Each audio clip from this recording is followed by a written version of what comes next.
here, Charlie.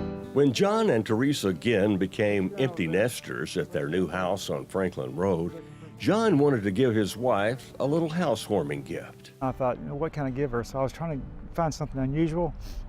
And so I looked on Craigslist and I saw Chet here, the little baby bull. So I sent her the picture and I says, what do you think about this? And I said, yes, please. So we got Chet, and that's where it all began. We just absolutely love these Herefords.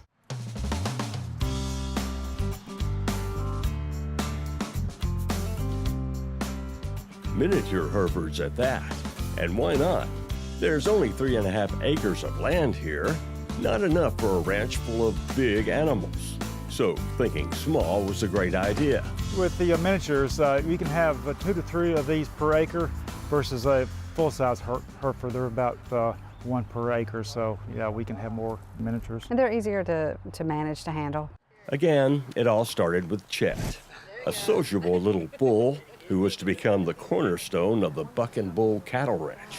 His mother did not want to nurse him for some reason, so the farmers that we bought him from had bottle fed him, so we continued that. So he was bottle fed for about the first 7 months of his life. So that was twice a day that he was handled and fed. So he's very much like a great big dog. Well, a big dog needs big toys. For Chet, this old feeding container is a source of constant joy, especially if he has an audience. 3 or 4 o'clock in the morning, we can hear him hitting that, banging that thing, 3 or 4 o'clock in the morning, just having a ball, he's just having a blast, And the louder he can do it, the better he's happy, so. That is so funny.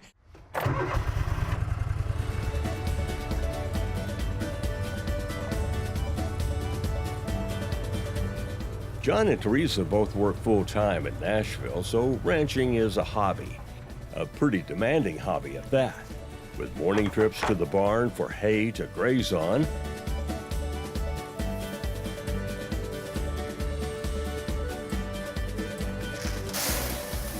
and twice-a-day feedings of a pelletized beef feed.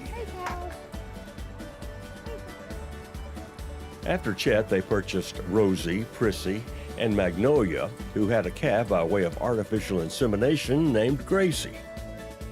In their spare time, when there is any, the Gins go shopping for antique radios. We go to auctions and stuff, and that's one of the first things I look for is antique radios.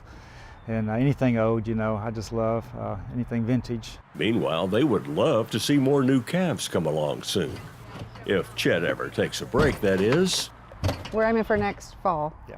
We're trying to time it so they won't calve right in the heat of the summer or the dead of winter. Of course, the new ones would be for sale. Yeah, what would somebody do with a miniature Hereford if they just had their first one like you did? Well, you can keep them for pets, and they're great for keeping a grass mowed, and or you can breed them, and they're for beef. Ours are pets. Ours are pets, and then we'll sell the babies to other farmers. What's up, cows?